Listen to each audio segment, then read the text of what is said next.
There is a sentence I hear myself say almost every day. I just need a few more hours. A few more hours to draw.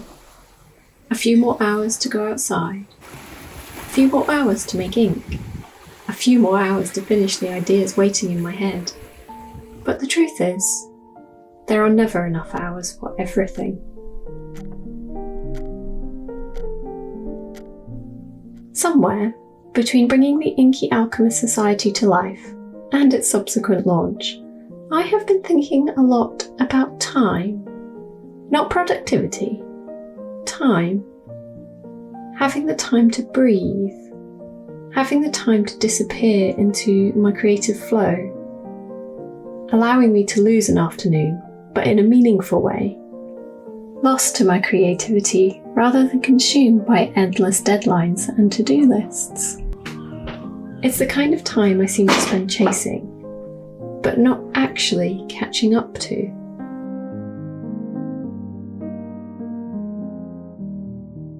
This week, I've been finishing a new colouring page, and it has reminded me why I fell in love with detailed illustration in the first place.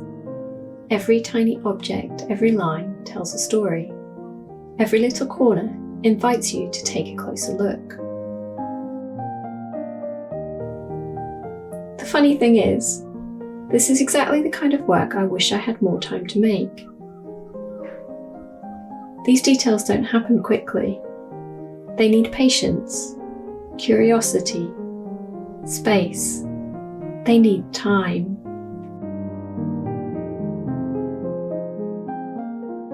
What people often see is just the final illustration. What they don't always see is everything that surrounds it. The emails, the planning, the marketing, the commissions that help pay the bills, the necessary work that keeps the rest of my creative dream alive.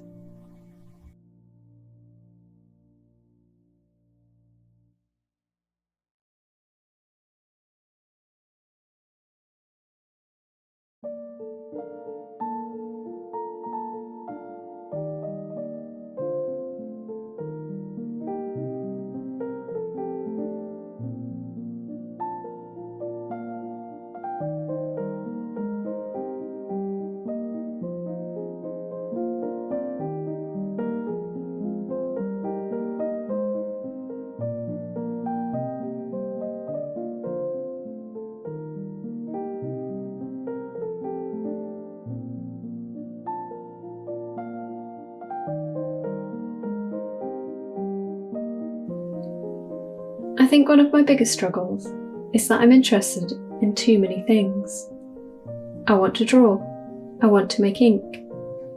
I want to get outside and explore old villages and antique shops. I want to film my beautiful videos. I want to work on environmental and community projects.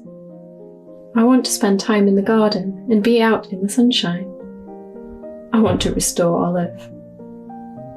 Read, learn, wander. And sometimes it feels impossible to do all of these things at once.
I have realised something whilst building the Inky Alchemist Society. It isn't just a new platform. It is a way for me to choose a direction. A way for me to build a creative life around the work that feels most important to me. The detailed illustrations, my interest in the natural world and handmade inks, and the realisation while building the platform itself of how much observing and noticing the world is so important to me, whether it's through curious objects, recording observations, or the slow, curious process of world building and storytelling. But I realise all of this needs time for me to build and create. But it doesn't have to be all at once. It can be created slowly, in bite-sized pieces. My hope is that over time, especially as it builds, it will allow me to spend less energy overstretching myself and more energy creating the things that truly light me up. Things have already shifted while developing the society. I've started collecting ideas differently now. No longer do I feel like I have to fill perfect sketchbooks, which war with my perfectionist nature. I'm collecting little fragments, observations, photographs, tiny wonders, ideas for future worlds and stories. I'm filling single pages, not whole books. However, this doesn't mean that all these single pages won't lead to a whole new book, or a whole new world, a new tarot deck, a new jigsaw puzzle, or a new board game.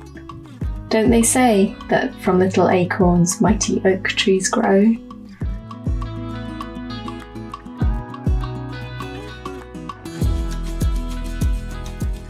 I don't think there will ever be enough time for everything I could possibly create. My head is so full all of the time. But perhaps the goal isn't to fit everything into one life. Perhaps it's to build a life that leaves room for the work that feels most alive. One illustration, one observation, one quiet moment at a time.